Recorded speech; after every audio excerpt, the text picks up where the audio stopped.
Bapak Ibu, satu hari ada seorang tukang ojek lagi bawa penumpang. Tukang ojek ini single. Lagi bawa penumpang, tukang ojeknya seorang laki-laki, penumpangnya itu seorang perempuan, baru pulang dari gereja. Kebetulan tukang ojeknya juga orang Kristen. Ini kalau orang-orang yang lahir tahun 80-an mungkin pernah dengar nih ilustrasi ini nih ya. Terus tukang ojeknya pengen minta nomor telepon sama si perempuan ini karena perempuannya cantik banget, udah kayak malaikat turun dari sorga. Tapi tukang ojeknya kan nggak tahu apakah perempuan ini sudah menikah atau belum karena nggak kelihatan dari cincinnya. Tukang ojeknya memberanikan diri nanya, "Neng, maaf, boleh minta nomornya?" Terus perempuan ini iseng, dijawabnya pakai ayat Alkitab. Dia bilang, "Ingat Matius 7 ayat 7. Waduh, dia pikir apakah saya telah berdosa karena berusaha mendekati perempuan lain? Atau apa ini? Apakah saya berpikiran cabul? Atau apa nih? Ayat tentang apa ini kan? Udah dia gak terusin, dia juga gak tahu. Terus perempuan itu turun, terus perempuan itu pulang ke rumahnya. Udah setelah itu dia gak pernah ketemu lagi perempuan itu. Tapi hal pertama yang dilakukan sama tukang ojek itu ketika selesai pulang ke rumahnya adalah cari Alkitab. Pas udah nemu Alkitab dia buka Matius 7 ayat 7.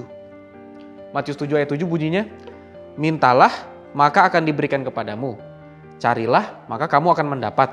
Ketoklah maka pintu akan dibukakan bagimu." Ya ampun, tukang ojeknya nangis kejer. Dia pengen balik ke rumah tuh cewek, tapi ternyata tuh cewek udah gak tinggal di situ. Tuh cewek, ternyata perempuan itu ceritanya hanya menginap sementara di rumah itu dan segala macam, sudah tidak tertrack lagi. Perempuan itu sebenarnya hanya bilang bahwa kalau kamu minta aku pasti kasih. Cuman mungkin perempuannya cuma mau ngetes, ini orang tahu gak Matius 7 ayat 7 gitu ya. Ini cuman adalah jokes atau komedi buat menggambarkan ayat Alkitab. Kalau dibikin cocok logi, kita cuman ambil sepotong terus kita pakai. Kita ambil sepotong terus kita pakai. Kita ambil sepotong terus kita pakai. Kita nggak sedang membangun hidup kekristenan. Yang kita lagi bangun adalah ini Alkitab. Alkitab kita pelintir supaya Alkitab ngikut apa yang kita mau. Saya pengen kaya raya. Saya carilah ayatnya. Di mana mengatakan Tuhan membuat saya kaya dan bagaimana caranya? Saya cari. Kita pelintir Alkitab supaya apa yang kita mau ada dasarnya. Padahal seharusnya kita, ini Alkitab, kita yang memelintir diri kita supaya sesuai sama Alkitab. Bukan Alkitab yang kita pelintir supaya sesuai sama kita. Masalahnya adalah cocok logi ayat Alkitab itu sering terjadi. Ini tadinya saya nggak mau ngomong ini, cuman ini karena mungkin juga lagi sensitif. Saya nggak tahu ini akan diupload kapan, tapi saya yakin ketika ini diupload, seminar Logos masih kontroversial. Jadi langsung aja ya. Saya bahas Filipi 2 ayat 6 dalam waktu 5 menit. Coba nih. Coba pikirin nih ya. Ayat ini nih ya. Filipi 2 ayat 6. Ini salah satu kontroversi yang orang debatin sampai akhirnya ngata-ngatain di sosmed dan segala macam. Ayatnya begini nih. Yang walaupun dalam rupa Allah tidak menganggap kesetaraan dengan Allah itu sebagai milik yang harus dipertahankan, melainkan telah mengosongkan dirinya sendiri dan mengambil rupa seorang hamba dan menjadi sama dengan manusia. Beberapa pendeta bilang, ini penerjemahannya kurang tepat. Karena memang di beberapa terjemahan lain, terjemahannya adalah bukannya yang walaupun dalam rupa Allah tidak menganggap kesetaraan dengan Allah itu sebagai milik yang harus dipertahankan. Enggak kayak begitu. Terjemahan lainnya itu, misalkan kita ambil King James Version. Who being in the form of God, though thought it not robbery to be equal with God. Artinya tidak merasa itu sesuatu yang harus dirampas. Artinya sebelumnya belum memiliki kesetaraan dengan Allah. Kalau pakai bahasa Indonesia, kesannya Tuhan Yesus sudah punya kesetaraan dengan Allah, tapi kemudian tidak mempertahankan itu.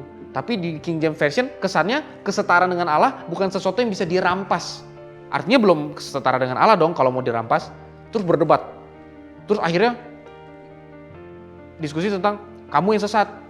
Karena kamu nggak ngerti teks asli. Yang satu bilang, kamu yang sesat, kamu tidak menghargai ketuhanan Yesus Kristus. Yesus itu Allah, dari dulu Allah, sekarang Allah, selama-lamanya Allah. Dan segala macam. Iya udah, berdebat, berantem, sikut-sikutan, sosial media, kacau deh, chaos. Lucunya, itu kan Filipi 2 ayat 6 ya. Satu ayat itu jadi perdebatan. Tahu nggak? Kalau ada orang iseng nih, jemaat awam iseng nih, Filipi 2 ayat 6. Dia baca, misalkan dia baca dari ayat 1 aja.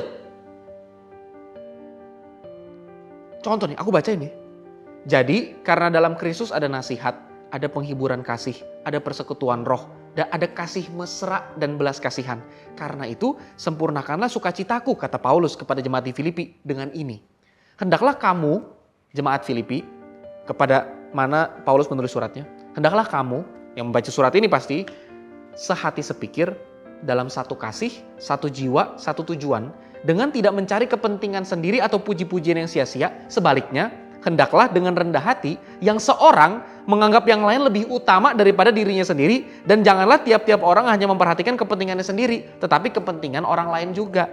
Hendaklah kamu dalam hidupmu bersama menaruh pikiran dan perasaan yang terdapat juga dalam Kristus Yesus, yang walaupun dalam rupa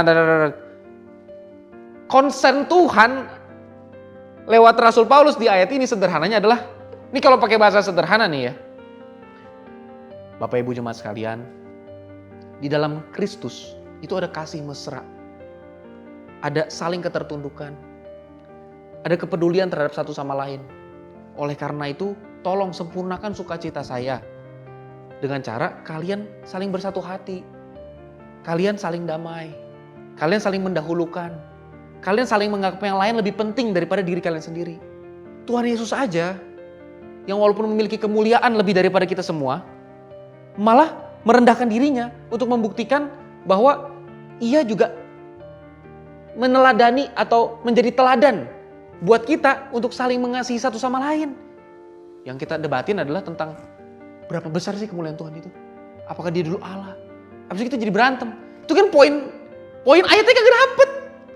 Itu artinya kayak yang esensi kagak diambil, yang atribut di sekitarnya diambil. Jadi ibarat kata, yang penting orang Kristen itu tidak boleh bertato, tidak boleh merokok, berpakaian yang sopan, tidak ngomong anjing, anjir, anjay, tidak boleh.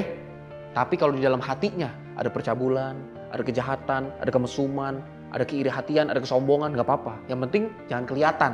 Itu mah bukan Kristen, berarti yang kita lagi mau bentuk adalah kemunafikan. Ya sama persis, kalau misalkan tadi ayat ini mau kita bahas secara singkat, poin ayat itu, siapapun kalau baca ngerti. Artinya udah damai aja, damai satu sama lain, damai saling mengasihi. Tapi justru dengan ayat ini orang malah berantem. Kan lucu. Itu 180 derajat bertentangan dengan tujuan ayat ini ditulis.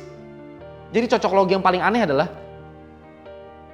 kalau kita buka salak, buahnya kita buang, kulitnya kita makan. Nah persis, Filipi 2, makna aslinya tentang hidup bersama kita buang, kita saling sikut-sikutan, tentang atribut-atribut, tentang teologi-teologi ketuhanan-ketuhanan kita bikin debat. Kalau kata seorang kameramen atau multimedia di Rehoboth, STH. Tuh pinter bener. Tuhan Yesus memberkati.